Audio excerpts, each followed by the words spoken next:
तो दुख और मुसीबत जो हम समझते हैं कि वो प्रॉब्लम का सबब बनती है, ये बात तो ठीक है, लेकिन ये फैसला हमारी नाकस अकल का होता है। किसका होता है?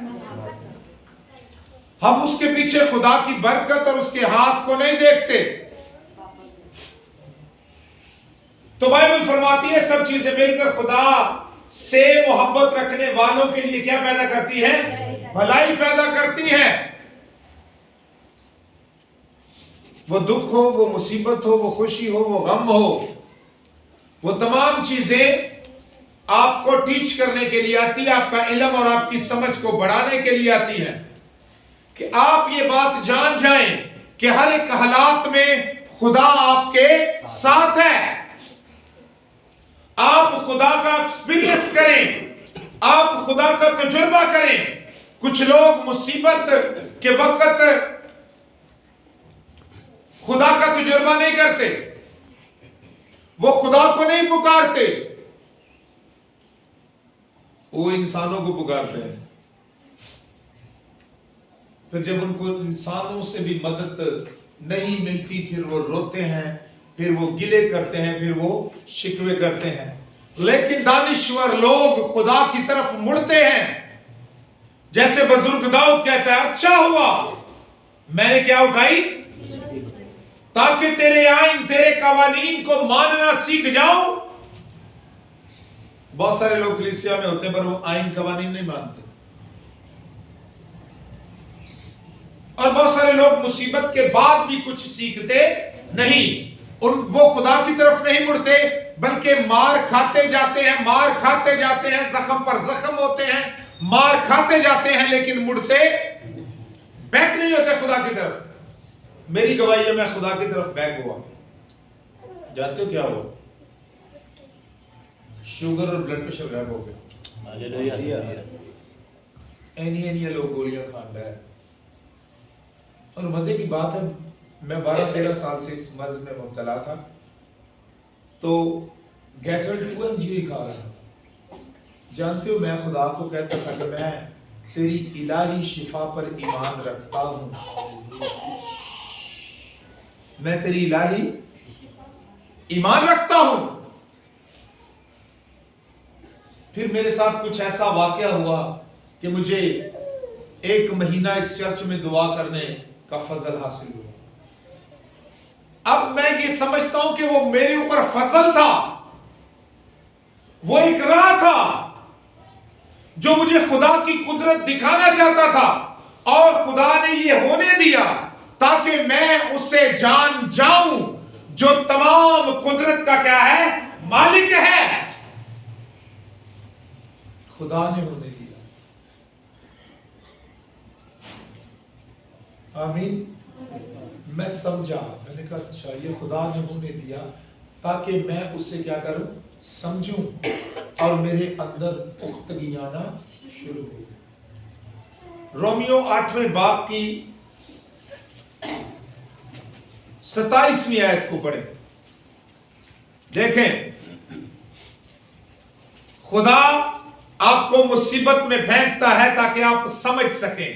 जब तक इंसान इजी होता है वो किसी चीज को भी समझने के लिए तैयार नहीं होता। जब वो मुसीबत में पड़ता है फिर वो हाथ पैर मारना शुरू करता है। हाँ जी, पढ़ेंगे। रोमियो के नाम पौलुस रसूल का खत, उसका 8 बाब और उसकी 27 आयत। और दिलों का परखने वाला जानता है। एक मिनट, शायद मैंने रेफरेंस गलत कोट कर दिया आपको। ये शायद नामा बाप है।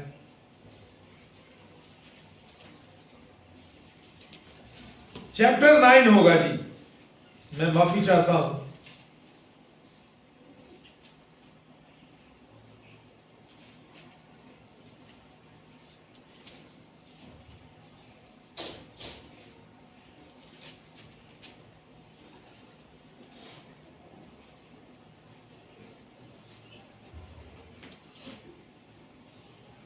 क्योंकि मुसीबत हमारे लिए लेकर के आती है। लिखे मुसीबत से सब्र पैदा होता है और सब्र से पुख्तगी, और पुख्तगी से शर्मिंदगी हासिल नहीं होती।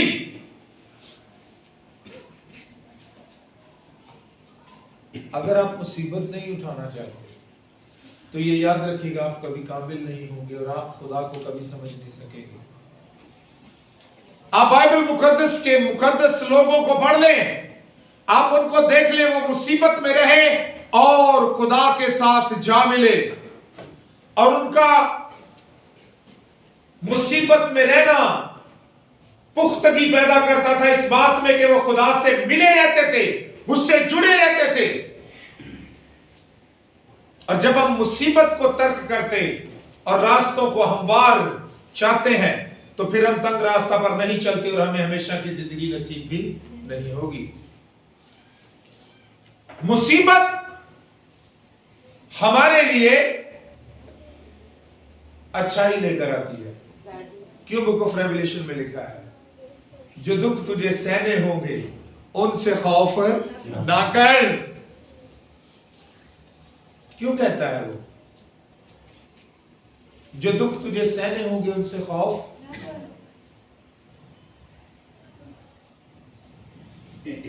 अबलीस बाज तुम में से बाज को कैद में डलवाने को है, तो खुदा रोक नहीं सकता?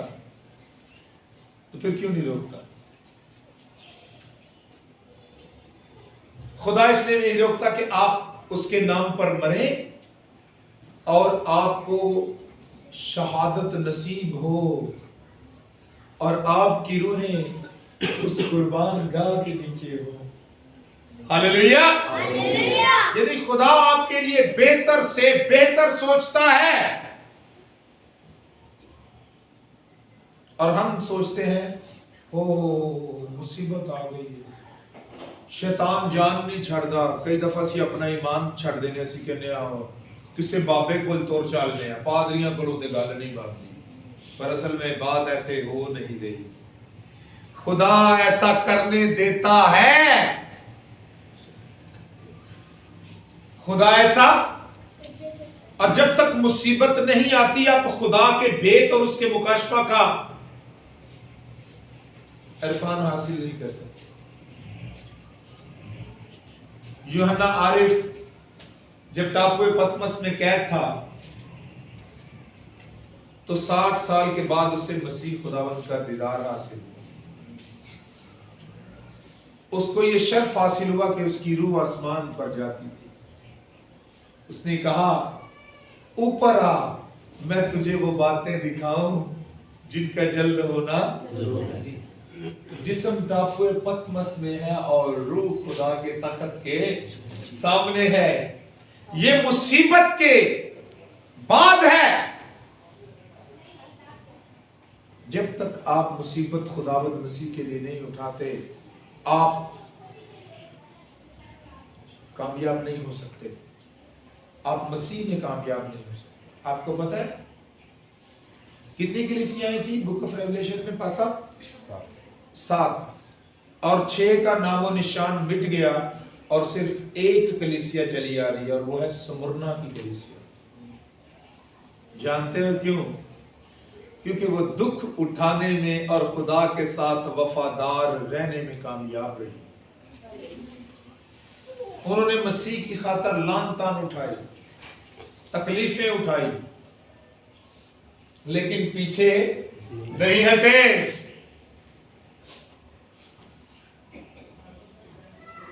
आज लोग ठंडी हुई तो करो नहीं आ रहा, इनको क्या पता, इनको इरफान कौन सा हासिल हो।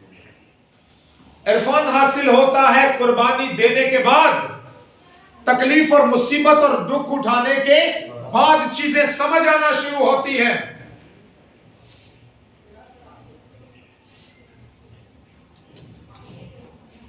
इससे पहले आप खुदा की कुर्बत को हासिल नहीं कर सकते, आपको कुर्बानी देनी ही होगी।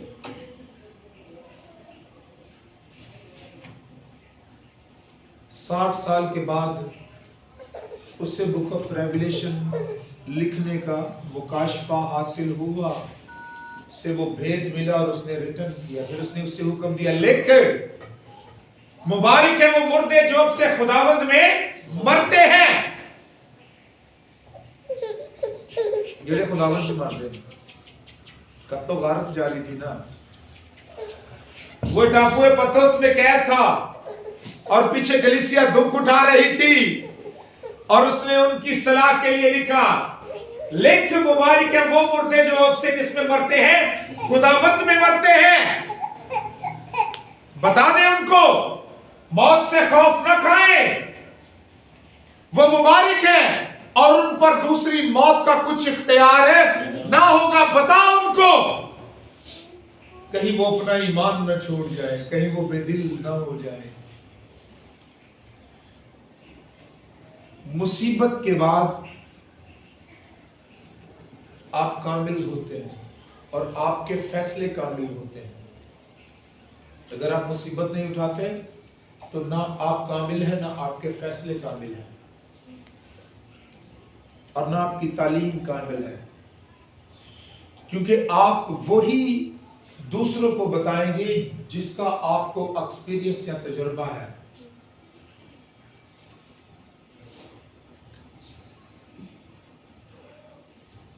तो जब आपको उसका एक्सपीरियंस नहीं है तो बताएंगे क्या?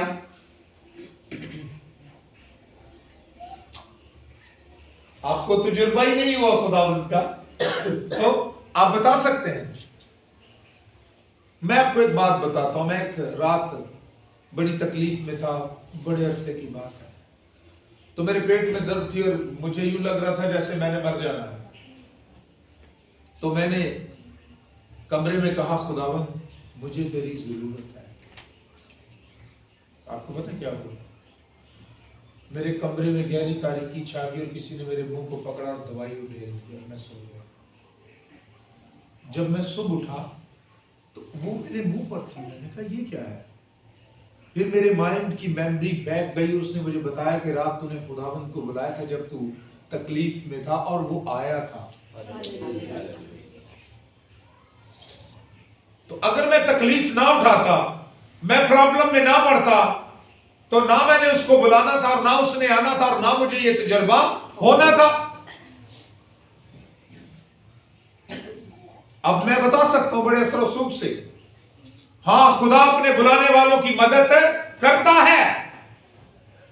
तो फिर मैं ये कह सकता हूं कि पौलुस ने कहा, हम सताए तो जाते हैं लेकिन अकेले छोड़े नहीं जाते।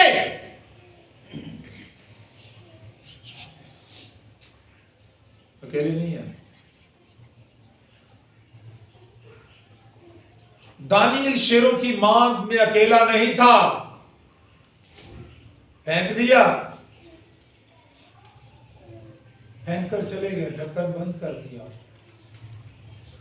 रात भर बादशाह ने मौसीकी के साज ना बजवाए और उसने फाका कशी की। बादशाह ने रोजा रखा और सुबह उठा, दौड़ता हुआ आया। ऐ दानियल, जिस खुदा की तू इबादत करता है, क्या वो तुझे शेरों से बचाने में कादिर हुआ? उसने कहा, बादशाह सलामत जीता रहे। न मैंने तेरा गुनाह किया और न मैंने खुदा का इसलिए अपने फरिश्ते को भेजा और शेरों के मुंह क्या कर दिए? बंद कर दिए। और अगर वो दुआ का तजुर्बा ना करता तो उस पर इल्जाम ना लगता, तो वो शेरों की मांद में ना जाता और वो ना इसको ये एक्सपीरियंस होता कि खुदा के फरिश्ते आते हैं। सदरक और मीसक और अब्दुल नजू अपनी जान के नजराने न देते तो खुदा उस भट्टी में जाहिर है ना होता। जो मुसीबत आवे तुझी करो बच जाओ, तो खुदा की कुदरत क्या जाहिर है? आपने कौन सी कुर्बानी दी? आपने तो मुसीबत उठाई नहीं है। पतरस मनादी कर रहा था, उसको पकड़ के जेल में डाल दिया। कहां डाल दिया भाई? जेल में। पतरस को जेल में डाल दिया तो फिर क्या हुआ जी? मेरे साथ निकालिएगा सर।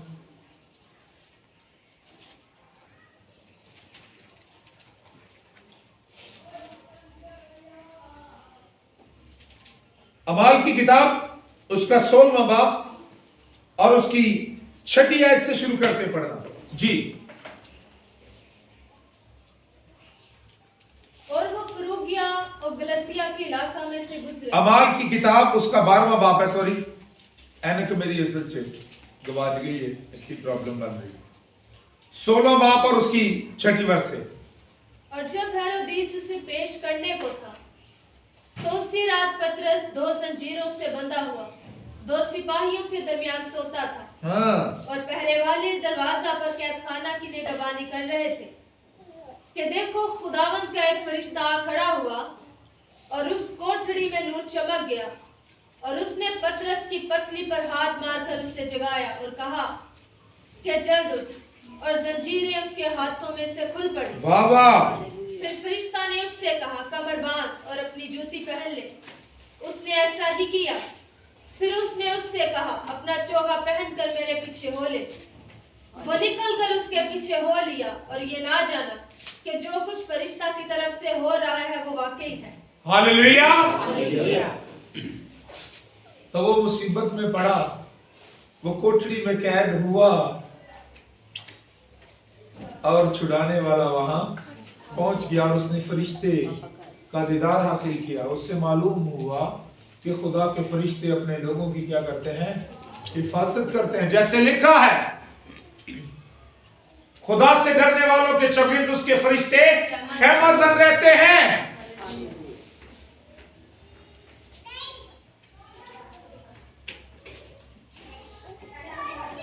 क्योंकि जब आप कलाम पर अमल करते हैं तो मुसीबत आती है। जब तक आप अमल नहीं करेंगे मुसीबत नहीं आएगी। बाइबल में लिखा है, जो उसको समझो। जब कलाम के सबब से मुसीबत और जुल्म बर्पा होता है तो लोग फिलफौर क्या खाते हैं, जिधर उधर वापस लगे जाते हैं। तो मंजिल पर तो ना पहुंचे ना, मंजिल पर तो ना गए साहब जी, मंजिल तो गई, क्योंकि आपने तो अपना रुख बदल लिया मुसीबत को देखकर। हालेलुया। तो जनाब मामला यह है कि जब तक आप मुसीबत नहीं उठाते, आप खुदा की कुदरत का तजुर्बा नहीं कर सकते।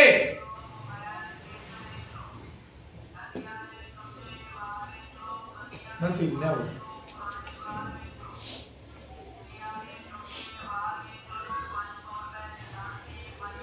और आप कभी भी मजबूत मसीह नहीं बन सकते। आपके ख्यालात कच्चे, आप कमजोर लोग हैं। आपको जोरावर होने के लिए कलाम पर अमल करना पड़ेगा। जब आप कलाम पर अमल करेंगे तो मुसीबत आएगी, आजमाइश होगी, और वो ही आजमाइश आपको रास्ता दिखाना शुरू करेगी कि दुरुस्त रास्ता कौन सा है, और खुदा की कुदरत का तजुर्बा क्या है, वही बताएगी कि जिंदगी कैसे गुजारनी है। वरना आप गुजार नहीं सकते। आप दुनियावी और जिस्मानी रहेंगे, आप जिस्मानी बातों के ख्याल में रहेंगे, और बाइबल में लिखा है रूहानी शख्स रूहानी बातों के ख्याल में रहता है, और जिस्मानी शख्स जिस्मानी बातों के। आप कभी रास्तबाज नहीं हो सकते। अगर आपने मुसीबत नहीं उठाई कि आप खुदा के साथ कायम नहीं रह सकते।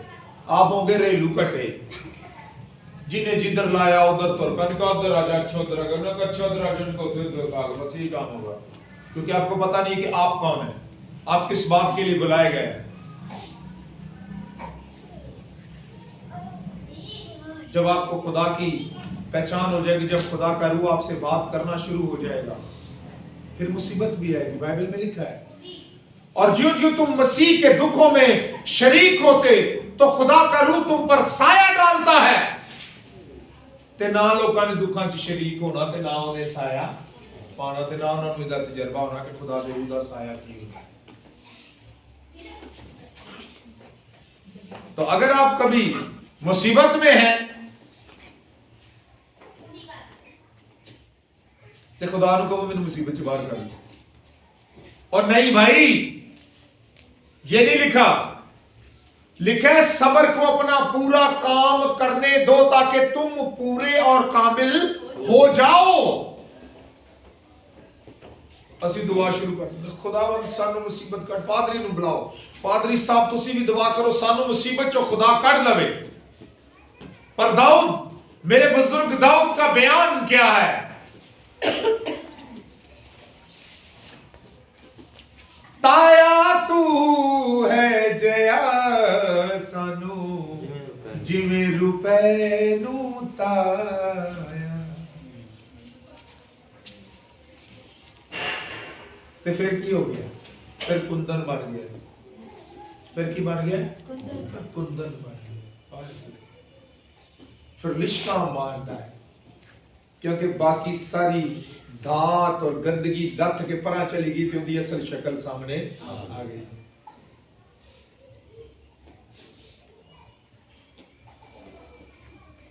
तेरी बादशाही का आखिर ना होगा। वो यस्सी का बेटा दाऊद मुझे मेरी मर्जी के मुताबिक है। तो ये प्रोसेस ऐसे ही हुआ। आप कभी दाऊद की लाइफ पढ़ें तो आपको पता चले कि वो किस मुसीबत में रहा। और हमेशा याद रखें, क़यादत करना आसान काम नहीं है। अगर आप दुरुस्त क़यादत कर रहे हैं तो दो ताकतें आपके मुखालिफ होंगी, एक शैतान और एक लोग। शैतान किसी के अंदर घुसकर भी कोई भी काम करना शुरू कर देगा।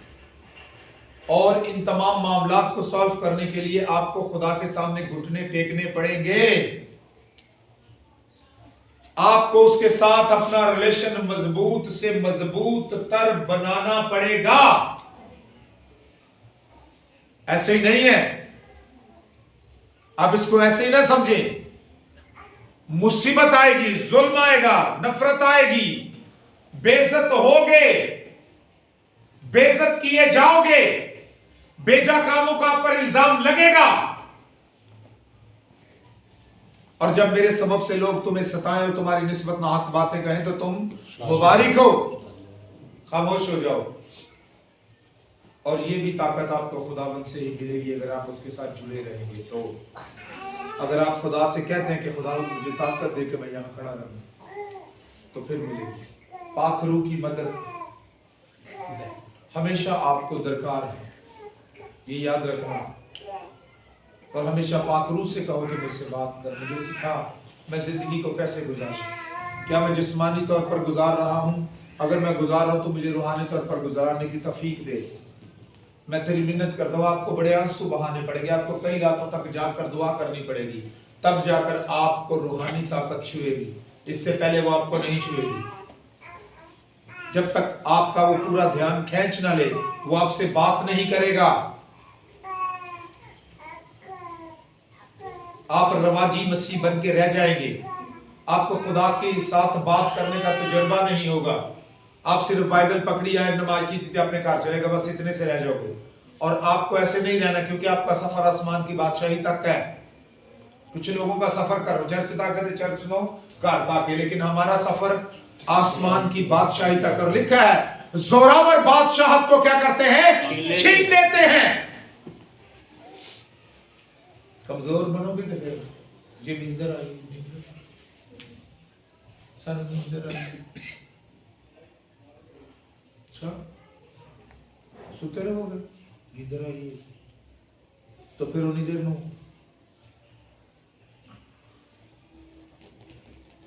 अगले गांव चले गए हम। ਐਵੇਂ ਉਹਨੇ ਲਿਖਿਆ ਉੱਠ ਜਾਗ ਮੁਸਾਫਿਰ ਦੂਰ ਦਿਆ, ਪਰ ਤੈਨੂੰ ਨੀਂਦ ਕਿੱਧਰ ਦੀ ਆਈ? ਤੇਰੇ ਨਾਲ ਦੇ ਸਾਥੀ ਦੂਰ ਗਏ, ਤੂੰ ਦੇਰ ਕਿਉਂ ਐਨੀ ਲਾਈ ਹੈ? ਮੈਨੂੰ ਨੀਂਦਰ ਆਈ ਹੈ। ਇਹਦੀ ਨੀਂਦਰ ਨਹੀਂ ਉਖੜਦੀ, ਇਹ ਥੱਕ ਬਹੁਤ ਗਿਆ ਹੈ।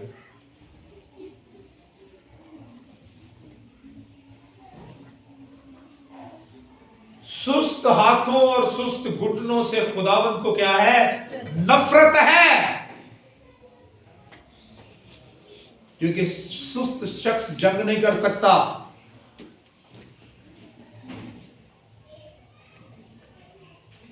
हालेलुया, सब बोले भी हालेलुया, हालेलुया। मुसीबत का आप पर आना बाइस से बरकत क्या है? लोग चर्चिस के अंदर जाते हैं, पादरी साहब दुआ करें मुसीबत खत्म हो जाए, असी बड़ी मुसीबत चा। तो भाई पादरी साहब को तो कह रहे हो, खुदा को कहो ना, बात करो उससे। आपके पास ही है, आपको पादरी नजर आता है लेकिन आपको खुदा नजर नहीं आता। इसका मतलब कि आपका एक्सपीरियंस कम है। आप कभी इससे गुजरे नहीं हैं, आप बस इसी तजर्बा से गुजरे हैं। पादरी नु बुलाओ, फोन करो, पादरी साहब आके दुआ करो, मुसीबत खत्म हो जाए।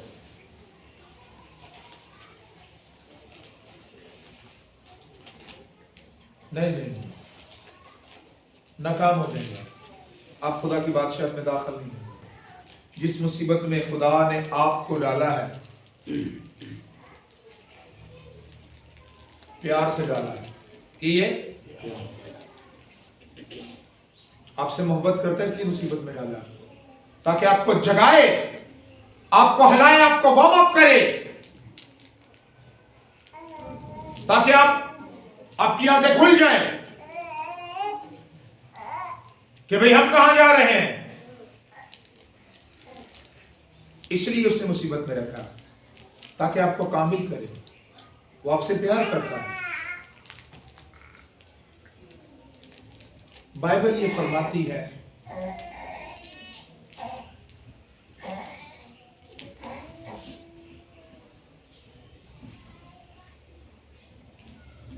जितने पैगंबर थे सब मुसीबतों से गुजरे। जब यिर्मयाह उनको सच्चाई का कलाम सुनाता था तो वो उसे पत्थर मारते थे। कभी बट्टा वजह जी किसी ने ताड़ी लाते बट्टा मारा, ये ताड़े पैर के इट छोड़ देती है, कैसी तकलीफ होती है।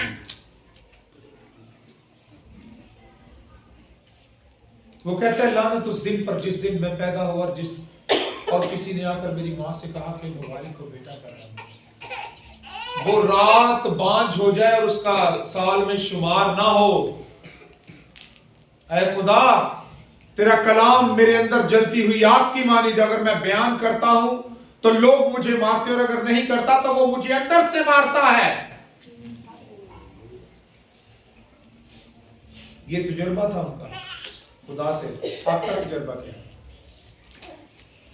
आपने सच्चाई की कभी बात की कि तुसी 10 महीने चलो क्या क्या वे गल झूठी है, गल इस तरह में है, गल इस तरह नहीं की बाइबल च इस तरह लिखी है। तुसी कहते जी नहीं ठीक है, ओ भी ठीक कहंदे ने, ए भी ठीक कहंदे ने। मैं क्या गया फारग हो गई अपने ईमान को। ओ भाई बात एक ही ठीक होती है, दो गल्ला नहीं ठीक होंदियां।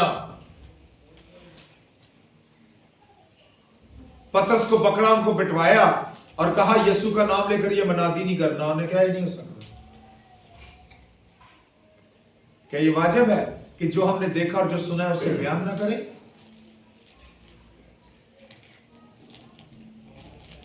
तुसी नहीं कबूल कर देना करो। पीछे पैगंबर कहता है तू मनादी कर, खा कोई सुने खा कोई न सुने। पॉल कहता है हम बास के लिए जिंदगी की खुशबू और बास के लिए मौत की बू है। बड़ी मार खा दी, बड़ी मार खा दी, पर खलोते रहे अपनी गल है सच्ची। सिर कलम कर दो, गल है सच्ची। पुट्ठा सूली लटका दो, क्या लटका दो, बात यही सच है।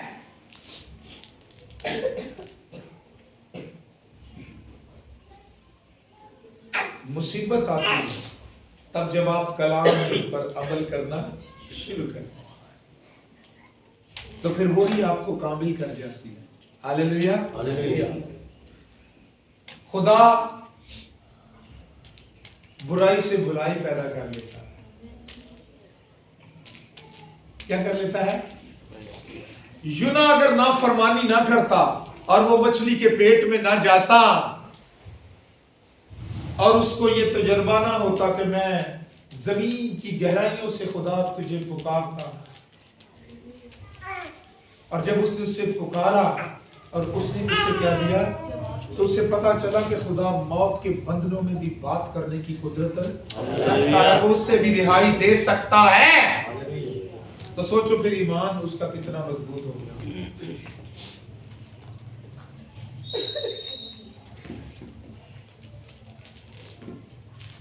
वो कैसा शख्स बन गया होगा।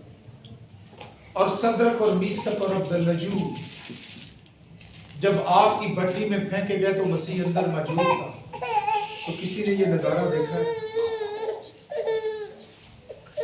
किन्ना वेख्या उन्हें वेख्या जिन्होंने अपनी जान को क्या कर दिया, कुर्बान कर दी, तो जिन्होंने ठंड लग रही है वो कैसे खुदा की कुदरत को देख सकते हैं? देख सकते हैं वो खुदा की कुदरत को? तो मुसीबत मुकद्दसों का जेवर है, मुसीबत पैगंबरों का जेवर रहा है। ये मुसीबत ही उन्हें खुदा से जोड़े रखती है, क्योंकि जब वो मुसीबत में होते तब वो खुदा के साथ क्या करते हैं? राब्ता करते हैं। और बाइबल में लिखा है शकिस्ता रूह खुदा की कुर्बानी है। जब आप शकिस्ता हो जाते, जब आप शकिस्त खा जाते और आप खुदा के सामने झुक जाते, तब खुदा आपको बरकत देता, छूता और अपने करिश्मात दिखाता। तब आपका ईमान आसमान की बुलंदियों को छूना शुरू हो जाता है। Hallelujah, hallelujah. So God bless you. खुदा आपको बरकत दे और अपनी बरकत से मालामाल करे।